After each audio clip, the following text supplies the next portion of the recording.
बता देंगे या आसमां जोर बाजुए कातिल में क्या है। जोर आवाज में साथ मत दो, साथ देना है तो मजबूत तरीके से दो। साथ है कि नहीं है?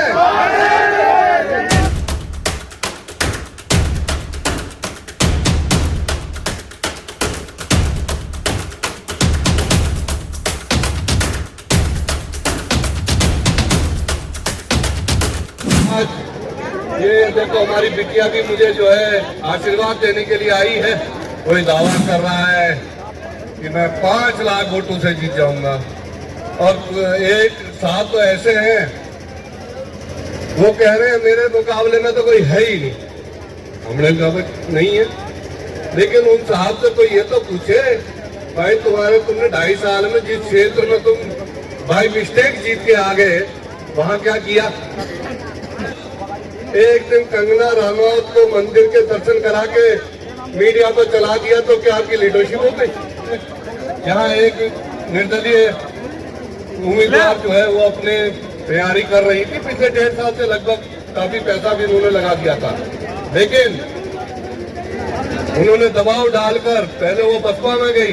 जब उनको लगा कि भाई ये हमारे बोर्ड का डिवीजन कर देगी तो उन्होंने उसको अपने में मिला दिया, और आज एक तीसरे शख्स को मुजफ्फरनगर से पकड़ के ला रहे हैं। आपका ब्रेकिंग प्लस न्यूज में आज जो है कांग्रेस पार्टी के जो है हरीश रावत पूर्व मुख्यमंत्री के पुत्र का जो है नामांकन हो गया है, और वीरेंद्र रावत जी हमारे साथ में बातचीत करने के लिए। सबसे पहले स्वागत है सर आपका। धन्यवाद ब्रेकिंग न्यूज़ का। और आज नामांकन आपका हो गया है तो क्या कहेंगे सबसे पहले? आज सवेरे मैंने माँ गंगा का आशीर्वाद लिया, अपने सभी कार्यकर्ताओं का, अपने सभी सहयोगियों का आशीर्वाद लिया, अपने पिताजी का आशीर्वाद लिया, माता का आशीर्वाद लिया और नामांकन दाखिल किया है। और ये नामांकन मैंने लोकसभा के सदस्य बनने के लिए नहीं किया, मैंने हरिद्वार की जनता का सेवक बनने के लिए किया है। और जो मेरे परिवार की परंपरा रही है मैं उस परंपरा को आगे बढ़ाऊंगा। विकास की हमारी नीति रही है। हरिद्वार में अगर किसी व्यक्ति ने विकास किया है तो वो माननीय हरीश रावत जी ने किया है। मैं उस परंपरा को आगे बढ़ाने का काम करूँगा। अच्छा, विपक्ष भी लगातार सामने है, निर्दलीय विधायक भी है, तो तमाम तरीके की चीजें कह रहे हैं, उनके बारे में आप क्या कहेंगे? वक्त आने पर बता देंगे या आसमां जोर बाजुए कातिल में क्या है। विधायकों का, मंत्रियों, पूर्व मंत्रियों का, तमाम कार्यकर्ताओं का आशीर्वाद लेकर मैंने आज नामांकन भर दिया है। आप सबकी आज्ञा लेकर मैंने ये नामांकन भर दिया है, और ये नामांकन मैंने एमपी बनने के लिए नहीं किया है, ये नामांकन मैंने किया है आप सबका सेवक बनने के लिए। और आप सबकी आज्ञा लेकर मैं, अगर आप सब ने मेहनत करके, क्योंकि जिनसे हमारी लड़ाई है, लड़ाई वो कहते ना कठिन बहुत है पनघट की डगर, लेकिन जब साथ आपका है तो ये पनघट की डगर भी जो है ये ठीक हो जाएगी। साथ है कि नहीं है? इतनी कमजोर आवाज में साथ मत दो, साथ देना है तो मजबूत तरीके से दो। साथ है कि नहीं है? तो मेरे साथ एक नारा लगाइए, कांग्रेस पार्टी जिंदाबाद, कांग्रेस पार्टी जिंदाबाद, कांग्रेस पार्टी जिंदाबाद, हरीश वीरेंद्र जिंदाबाद, हरीश वीरेंद्र जिंदाबाद। दूसरी तरफ कई लोग ऐसे हैं, कोई दावा कर रहा है कि मैं 5 लाख वोटों से जीत जाऊंगा, और एक साहब तो ऐसे हैं वो कह रहे हैं मेरे मुकाबले में तो कोई है ही नहीं। हमने कहा नहीं है, लेकिन उन साहब से कोई ये तो पूछे भाई तुमने 2.5 साल में जिस क्षेत्र में तुम भाई मिस्टेक जीत के आ गए वहां क्या किया। वहां आप बात करते थे कि 2 शुगर मिल दूंगा, फैक्ट्रियां बनाऊंगा। सिर्फ एक दिन कंगना रनौत को मंदिर के दर्शन करा के मीडिया पर चला दिया तो क्या आपकी लीडरशिप हो गई, नेतागिरी हो गई। यहाँ दल्लावाला से लेकर तुगलपुर से लेकर डेरियों से लेकर बिट्टू खड़क तक और अल्मोड़ा, पिथौरागढ़, रानीखेत, हमारे पौड़ी गढ़वाल, चमोली गढ़वाल, टिहरी से, तमाम जगह से मेरे साथी लोग, मेरे सहयोगी लोग, मेरे पिताजी के सहयोगी मुझे आशीर्वाद देने के लिए आए। मैं तहे दिल से आपका स्वागत करता हूं और आपका धन्यवाद करता हूं।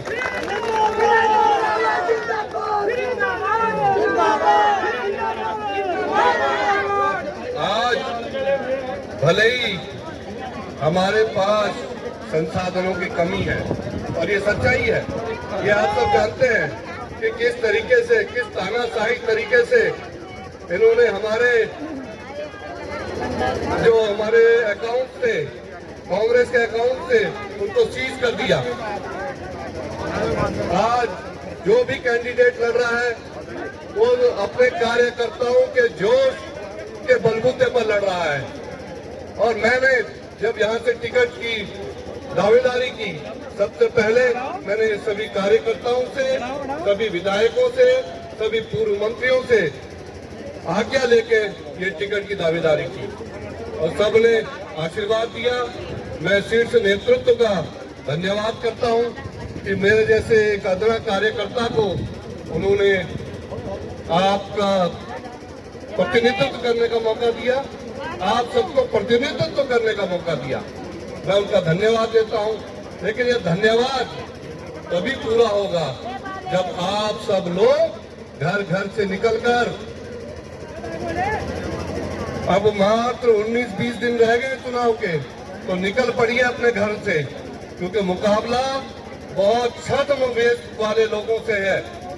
आप देखिए किस तरीके से उन्होंने यहाँ एक निर्दलीय उम्मीदवार जो है वो अपने तैयारी कर रही थी, पिछले 1.5 साल से लगभग काफी पैसा भी उन्होंने लगा दिया था, लेकिन उन्होंने दबाव डालकर पहले वो बसपा में गई।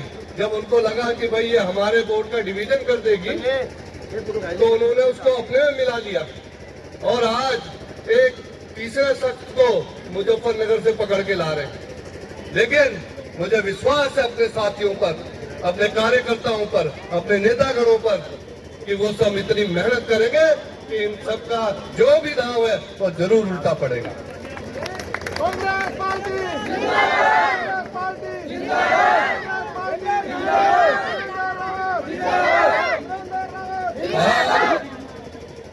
जहाँ हमारी माताएं बैठी हैं, हमारे युवा साथी हैं, आज ये देखो हमारी बिटिया भी मुझे जो है आशीर्वाद देने के लिए आई है और हमारे सभी लोग जो हैं दूर दूर से आशीर्वाद देने के लिए आए। मैं उनका धन्यवाद करता हूं और माफी भी चाहता हूं कि हो सकता है आपको पानी ना मिल पाया हो सकता है भोजन ना मिल पाया हो, लेकिन उस सब के लिए मैं माफी मांगता हूं और आशा करता हूं कि आप सब जो है पूरी मेहनत से, पूरी लगन से अपने भाई को जिताने का काम करेंगे और इसमें आपका भाई नहीं जीतेगा, आप जीतेंगे। क्यों अशोक जी, गलत कह रहा हूँ? वीरेंद्र रावत नहीं बनेगा MP, हरिद्वार में एक व्यक्ति बनेगा। वीरेंद्र भाई संघर्ष करो। और मेरे परिवार की जो नीति रही है, मैं उसी नीति को आगे बढ़ाने का काम करूंगा। जब माननीय हरीश रावत जी मुख्यमंत्री थे तो हरिद्वार वासियों का दूसरा घर मुख्यमंत्री आवास था। मैं उन्हीं दिनों को वापस लाना चाहता हूं, लेकिन उन दिनों को वापस आपके सहयोग के बगैर नहीं ला सकता। आपको मेरा सहयोग करना पड़ेगा और घर से निकल के कांग्रेस को जिताना पड़ेगा। मैं पुनः, क्योंकि बहुत समय हो गया है, आप सबको काफी दूर दूर से आए हैं मुझे आशीर्वाद देने के लिए, मैं आप सबका तहे दिल से धन्यवाद करता हूं और कल से आप लोग जो है प्रचार में जुट जाइए। अब आप अपने आप को ही वीरेंद्र रावत समझिए, अपने आप को ही हरीश रावत समझिए, अपने आप को ही राहुल गांधी समझिए, क्योंकि क्षेत्र बहुत लंबा है। क्यों अशोक जी, गलत कह रहा हूँ? क्षेत्र बहुत लंबा है, सब जगह जाना संभव नहीं है। हालांकि मैं एक एक गांव, एक एक घर पहले ही जा चुका हूं, क्योंकि 2009 से लगातार मैं सक्रिय हूं। ऐसा कोई घर, ऐसा कोई गांव नहीं बचा जहां मैं नहीं गया हूं, जहां लोग मुझे नहीं जानते। लेकिन फिर भी एक आशा होती है लोगों की कि भाई कैंडिडेट घर आए। इसलिए मैं अपने सभी कार्यकर्ता भाइयों से, अपने नेताओं से यह आग्रह करता हूं कि जब कोई आपसे पूछे कि आपका कैंडिडेट कहाँ है, तो आप कहिए ये हमारा चेहरा ही वीरेंद्र रावत का चेहरा है। इन्हीं शब्दों के साथ मैं पुनः आप सबका आभार व्यक्त करते हुए धन्यवाद करता हूँ। जय हिंद, जय भारत, जय उत्तराखंड।